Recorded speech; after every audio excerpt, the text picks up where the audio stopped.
Hi everyone, this is your favorite film critic Jay or Jaylan Salah as you formerly know her. Today I have the pleasure of interviewing director Spencer King and actor Hunter Doohan to talk about their new film, The Wilderness. And The Wilderness is a film that kind of intrigued me because it's a very yes, it's about therapy programs and stuff like that, but it's also a great commentary on boyhood and male vulnerability and masculinity. So, first of all, let me welcome Hunter and Spencer. So happy to talk to you here. Thank you for having us. Yeah, so glad to talk to you too. What brought this project to both of you? Well, I played on some real experiences in my life and also welcomed a lot of other people's experiences as these therapeutic programs, so they're called, exist, and a lot of kids are out there right now. So I felt very um, I felt very like it was a story I wanted to tell, And Aaron Paul, who's one of our producers. Um, just helped every step of the way. And I brought up the idea of Hunter to him, and he and Aaron and Hunter connected on this, and it was off to the races from there. Yeah, I played a younger version of Aaron Paul in a TV show years ago, and like Yes. had really only gotten to like fanboy over him like in person like one time. But then to get the call from him was so exciting. Um, yeah, and then to read the script he sent and then it actually being good was an extra, just a cherry on top there. And I will say that I'm sure so many people know Hunter from Wednesday. He is so amazing in Your Honor. And that was something that when I saw Your Honor, I was so just the idea of working with Hunter was such a dream. This is what I was going to tell you, Spencer, because the weight of the film lies on Hunter's shoulders. Did you always Yeah. know, yes, he's the guy for the job? Because, I mean, you take him on wild journey. Oh yeah. Yeah, and also you should check out one of his first movies, Soundwave. I have to That watch. that is freaking awesome too. And yeah, no, Hunter is just it was a big burden, and as I'm sure you know, the film is from his character's perspective the whole time. And and yeah, he delivered and crushed it and brought it to levels that I couldn't have thought of. Perfect. That's Hunter, really sweet. Hunter, we see you in many vulnerable scenes. The character goes through, Ed goes through a lot. How do you, as an actor, go to these dark moments? How do you protect yourself? How do you prepare?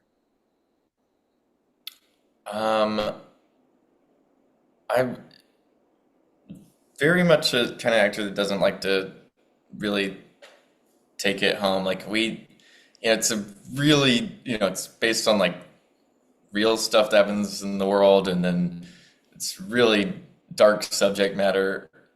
But we also had a lot of fun on set. I'm like a big believer in kind of doing all my homework at home and having all my little actory imaginary sequences I gotta do to get into my headspace, but just not making that everyone else's problem on set.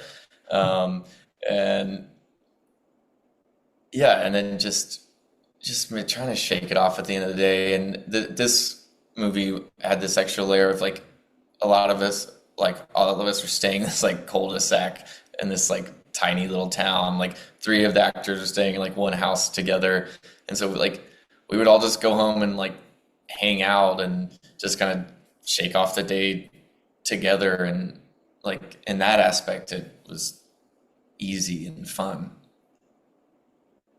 Like, Spencer, I feel like it's always boyhood, teenage years. It's always problematic for adults to understand. And this is why things like therapy programs exist.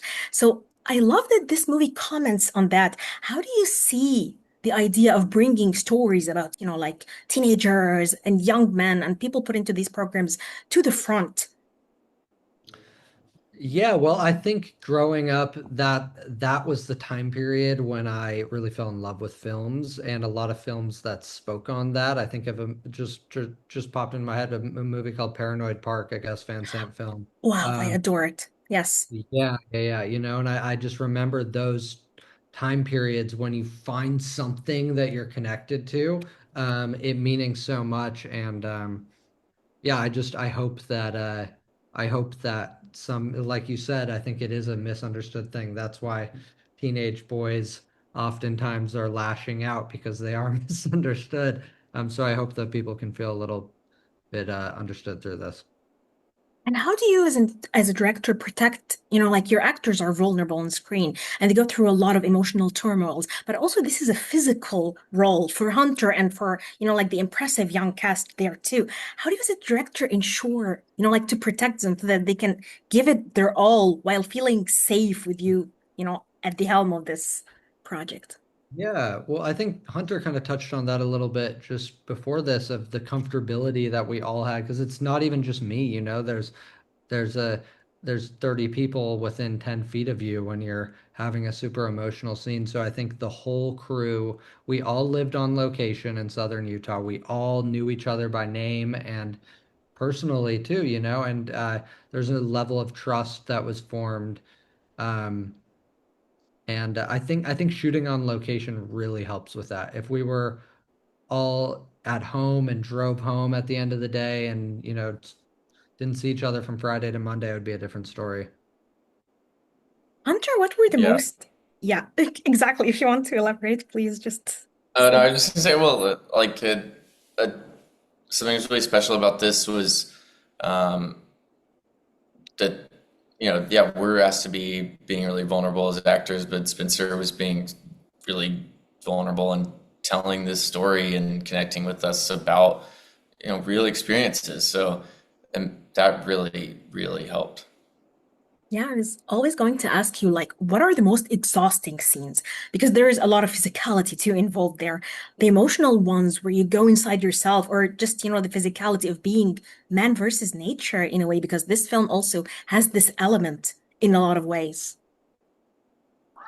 Yeah, there was like, just physically exhausting elements to this film, and then a lot of emotionally exhausting elements. As much as, like I said before, I like to just like leave it all behind, or try to shake it off like mentally.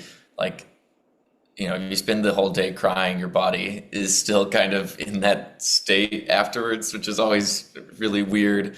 Um, but we had like just such a good like group of people. I mean, the crew was amazing, and you know, if I ever felt like, oh, this is like a hard scene, like trudging through this water or the desert, I just like look at the crew around me. They're doing the same thing, but carrying the cameras or the lights or everything else. And I was like, okay, I'm gonna keep my mouth shut.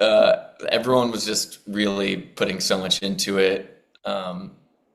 That was amazing, and then I got to like work with some of my you know favorite people and actors on this movie, so it was amazing. And Spencer, because there are a lot of exterior shoots, did the weather, did the desert cooperate, or were there like hurdles and challenges? I want to know. Yeah, well, it's whatever you imagine times 1,000. I mean, our first day, a random monsoon stuck us out there and we had to shut down and we had to, and half of the not half, like three-quarters of the cars were stuck in mud, and we had to one by one shuttle the whole crew out, and we had to cancel day two. And then it happened to be sunny day two after we canceled, and we're all upset. And then day three, week one of the shoot was like nightmare. But what it did was it made us really resilient. And then when some stuff happened later in the shoot, when we had a couple random thunder, it was monsoon season in southern Utah, so we had stuff happen. We were stronger for it, and I think if some of the bad stuff happened like week three, it might have stung us a little harder. But by the time we were rolling, we were like, this can't stop us. It was awesome. I felt naturally, I'm like, everyone is working too hard on a film set. That's just how it goes. I naturally felt so guilty, but when I see, our G&E team playing in the mud and laughing, like it's like, everyone's got a good attitude and was really grateful to be there. So it was amazing. We had a great crew. Any Yeah, accidents that you had on screen, Hunter? Because I feel like thoughts maybe were in your mind. I was just remembering that that was day two and then we had that shutdown. That was so crazy. Yeah, we were like, oh, is this gonna be possible? Yeah. Yeah, makes sense. Because I think when you're on a film shoot, like the week before and then the like first week, you're still kind of assessing like, is this gonna work? Like, Mhm. are we gonna Yeah, like yeah. but like by week two, you're like, okay, this is like, we can handle it. So Yeah. What I love is that you start like Ed doesn't talk until way into the film, and I love that so much. But because Hunter is really great actor, you could see the emotions that he's going through on his face. So how did you and Hunter, because this is the question for both of you guys, work on that? The idea that you can convey to me what the character is going through without saying a word. I think this is even better and kind of like puts me in the emotional head state of the character. mm. Well, I think it's kind of he got everything taken from him, and it's like this last element of protest that he can do. It's the last thing he can hold back, and it's they want something from him, and he's like, you took everything, but you can't have this. And and yeah, and Hunter, I mean, it was that those were all our week one shoots, so he really got thrown into the gauntlet with some uh physical acting. That was a week. Yeah, Yeah, that was a yeah. week. No, Mhm. it was about that, like that sense of like this is the, Ed's been ripped out of his bed in the middle of the night and, kidnapped and he can't control anything, but this is his one thing he can control. And I thought that just I loved that element of it. I thought it told you like just a lot about his character, and to get that much across without any dialogue was just a really smart piece of writing from Spencer. And then just, um, I don't know, that kind of stuff is almost my favorite kind of acting to do. It's like just like having the thoughts and knowing where each scene is going to go, or responding to stuff. I feel like if most of the time I'm on a set asking for stuff like script stuff from a director, it's mostly like, can I cut this line? Perfect. Even amazing, even more amazing. Okay, so was there a most difficult scene that did not involve nature? Because sometimes the most difficult scene to shoot is something that could look to me very mundane and easy. So was there a difficult scene that maybe I wouldn't expect as a viewer? Car stuff. Just Okay, tell being me in the more. car. It's just like being in the car is always miserable. You never have enough time. The camera is always you've got our DP Sean is just jammed in there, and we had actors driving. We didn't do it like on a set. It's just it seems so simple, and it is like never simple. And the roads out there are just like dirt roads with tons of rocks in them and stuff. So for me, that was like you watch it and you're like, wow, okay, that was a nice little transition scene. And I'm like, that day was the hardest day of my life. Yeah, I remember me and Sam Yeager had this scene in the truck, and like having to pause the scene for moments for sections of the road that were just so bumpy that like the footage, it was useless, and you're like, hold, okay, go. Yeah, you have 7 seconds. Yeah, I was like holding a beat, like, Yeah. okay. Hey, Spencer and Hunter, thank you so much. I really like this interview, and this film is really amazing. Can't wait for the world to see it. Thank Thank you. you so much. Thank you for saying that.